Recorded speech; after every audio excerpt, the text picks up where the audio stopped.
comment j'ai composé cet instru.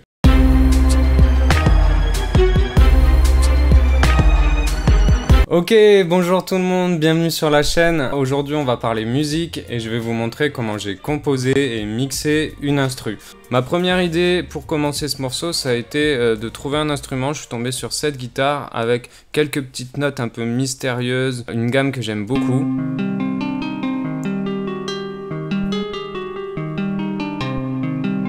Après, sur ces tournes de guitare, je me suis dit bon ok, il faut varier, mettre de la basse. Donc je suis allé chercher des trombones.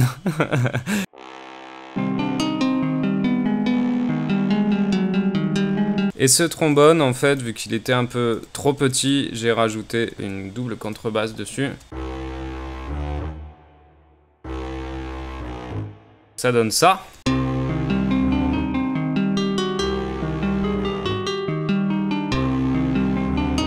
Là, j'ai continué, j'ai juste trouvé une sorte de contre-mélodie. Vous voyez, c'est juste un espèce de canon, en fait, où ça s'échange entre les deux.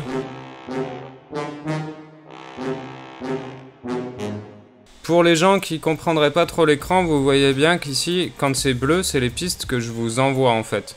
Là, il n'y a que ça de bleu, ça veut dire que là, elles sont toutes les trois en solo, actives pour que vous les entendiez, si jamais vous vous perdez sur le côté ou quoi. Donc je vous rajoute la guitare avec.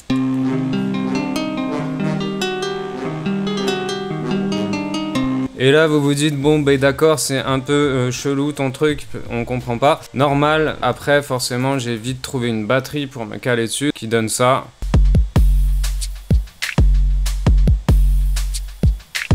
Et avec ça, on a un violon trémolo. On a aussi, du coup, un violon solo. Pour l'instant, il joue que quelques petites notes au milieu de tout ça. Ok, paf paf, pif paf poum. Du coup, voilà à quoi ressemble cette boucle là.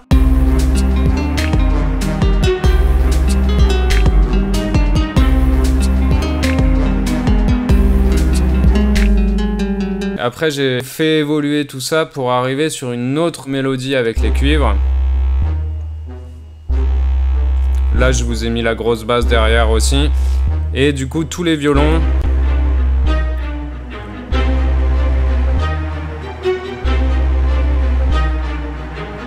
En entier, tout ça.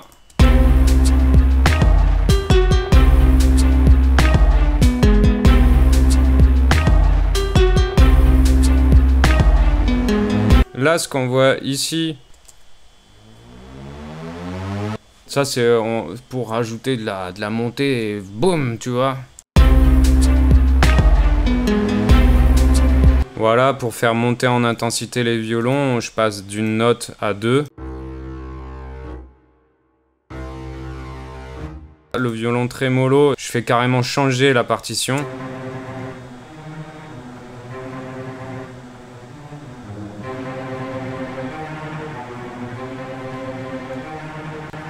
Et là, j'appuie la note au-dessus, histoire de donner un peu de présence, de rajouter quelque chose de présent, de puissant. Ensuite, le violon, ben, y a marqué tuba parce qu'en fait, je me suis calqué sur cette mélodie.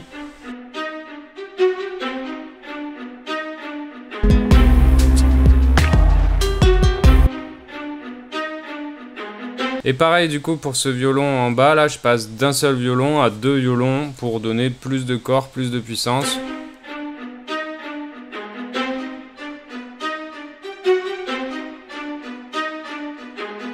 Donc je vais pas vous faire les détails de tout ce que j'ai fait après note par note, j'ai réutilisé certaines parties, j'ai fait quelques dérivations et tout. Le morceau il dure que 2 minutes donc j'ai pas non plus fait des plans incroyables. Maintenant on va passer à qu'est-ce que j'ai fait sur le mix. Donc le mix ça consiste déjà tout d'abord à faire ses levels, machin, tout ça. Désolé pour ceux qui sont un peu plus avancés en son. On a aussi beaucoup de gens qui sont pas du tout avancés en son mais qui sont curieux sur la chaîne, donc c'est pour eux que je dis ça. Le mixage c'est d'abord faire sonner les volumes ensemble, qu'il n'y ait pas des trucs trop forts, moins forts, tout ça. Ensuite ça va être de dégager les fréquences, d'un peu spatialiser et tout. Je vulgarise énormément, encore une fois, désolé pour ceux qui font du son. Et ensuite il y avait une autre étape, c'est vraiment la finition c'est le mastering. Et là, on va revoir un petit peu le niveau global et toute la couleur du morceau aussi. Dans le mastering, il y a des sacrés experts. Ce serait cool de pouvoir aller dans un studio et voir ce qu'ils font et qu'ils nous parlent de leur travail.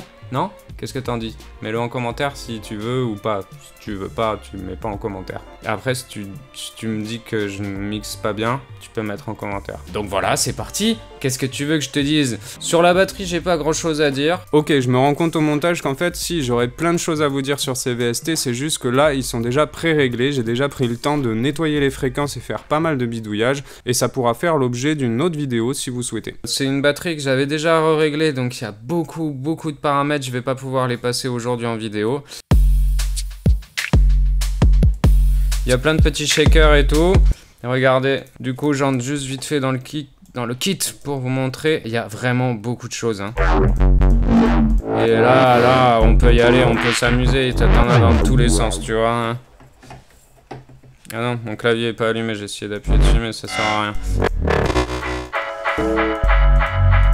Avec ce kit, j'ai déjà fait une instru juste avec le kit, avec tous les sons qu'il m'avait filé. Là, j'avais déliré. Et voilà. T'as des basses, t'as des percussions, t'as tout. Là, t'arrives à la partie batterie. Quelques claps. Après, t'as des ambiances. Des mélodies. Ça s'arrête jamais, les gars. Voilà.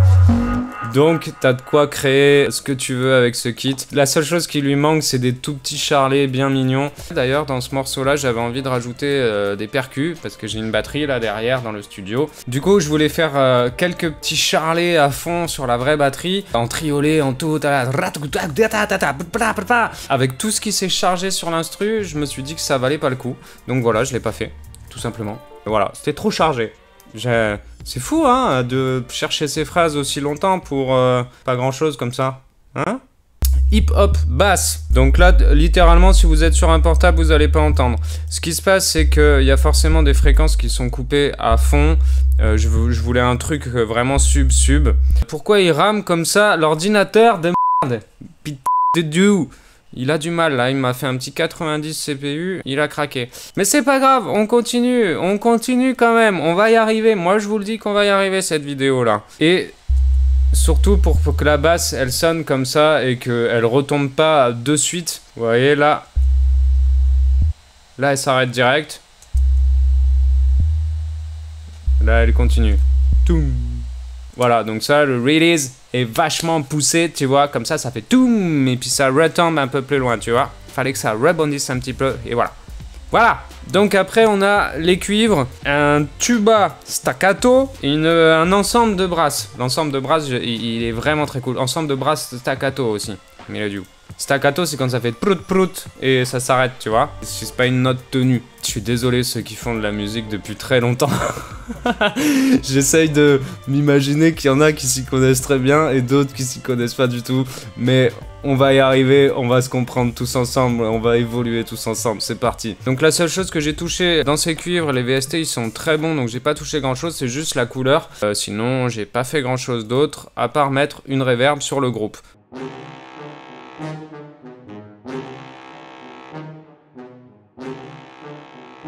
Et les tubas là, tuba et brasse, c'est vraiment en fond, je voulais que ça reste tranquille.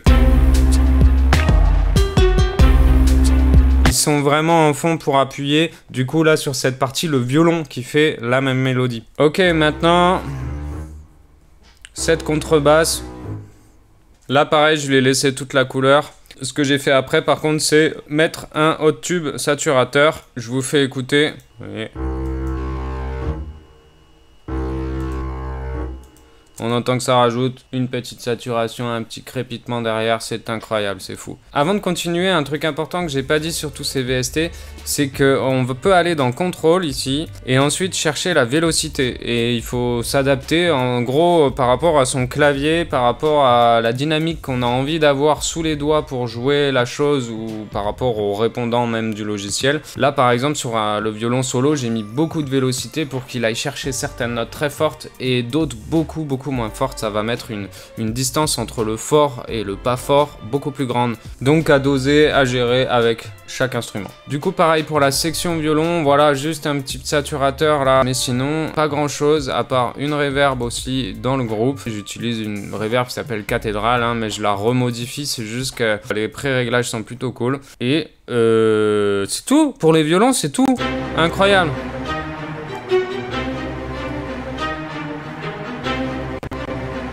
Ah, un petit bug d'ordi encore. Ouais, bon, voilà, ce que vous voyez à votre écran, c'est pas d'une extrême qualité, mais bon, on peut pas s'offrir les meilleurs ordi qui captent tout et tout, donc voilà, hein? Ok, voilà pour la section violon, il y a juste ce petit violon en solo là, qui est bien aigu, qui se rajoute à la fin, j'ai trouvé une autre petite tourne.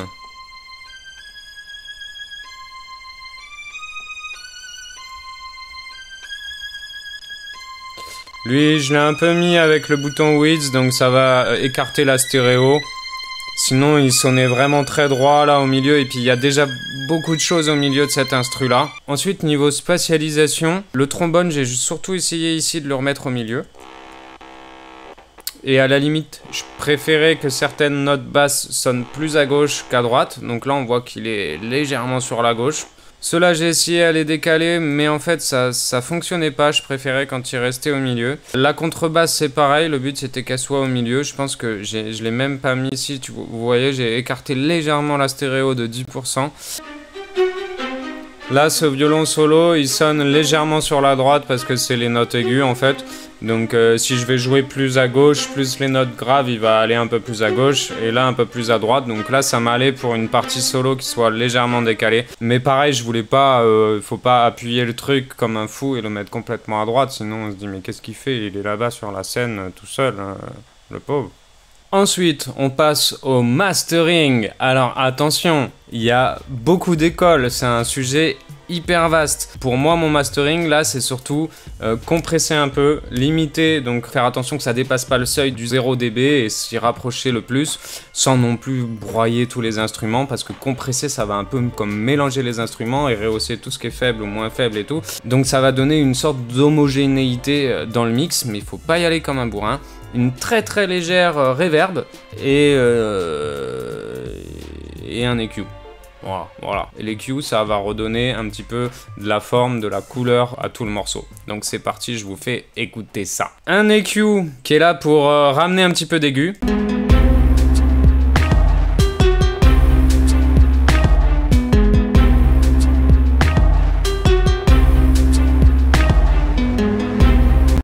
Je suis désolé pour les craquements, mon ordi il en peut plus, je peux même pas filmer en HD. Donc voilà, je fais de mon mieux avec le matériel que j'ai. Ok, je continue. Ensuite, j'ai mis une toute petite reverb qui est ici.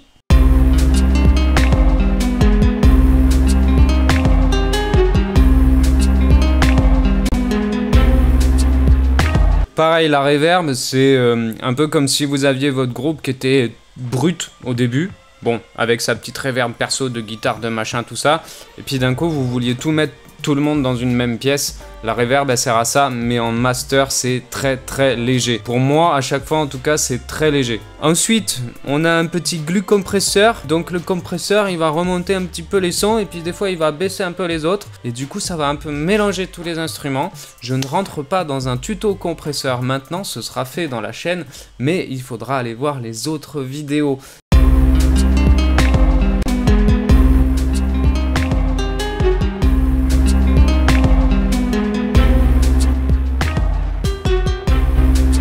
Voilà, on voit qu'avec le compresseur, ça a ramené direct un peu tout le son devant et tout ce que c'était faible, ça lui a redonné un petit peu de corps, pardon, ou de cœur, comme vous voulez. Et tout est possible. Je vous fais écouter l'extinction du master maintenant.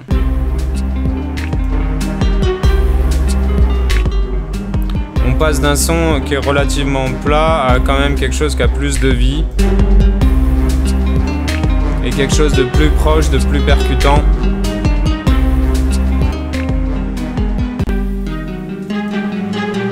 L'ordinateur en PLS. L'ordinateur en PLS. PLS. Ok, man, yeah. C'est la fin de cette vidéo. Un grand merci de l'avoir regardé. Ça m'a fait super plaisir de faire ça. Je vous l'ai fait peut-être un petit peu à l'arrache, mais je vais m'améliorer. Et oh, j'arrive plus à parler là dans cette vidéo, c'est quoi l'histoire là? Ok, c'est la fin de cette vidéo, du coup, je vous remercie de l'avoir regardé, j'essaierai de faire de mieux en mieux pour vous montrer les choses, pour aborder des nouveaux sujets. Yo aussi va faire des tutos sur Cubase, donc ce sera l'occasion de regarder tout ça, ça se rejoint, c'est pour ça que je vous disais sur le compresseur, sur la reverb, tout ça, c'est infini, il y a plein de méthodes, donc ne restez pas juste sur ce que je dis ou sur ce qu'un autre dit, prenez de tout le monde et essayez de vous faire votre patte avec ça, et je vous dis à bientôt sur votre longueur d'onde, j'espère que ça vous a plu, n'oubliez pas de mettre un petit like, de vous abonner, tout ça, je dis tout dans le désordre, je monte pas au bon endroit, mais à bientôt.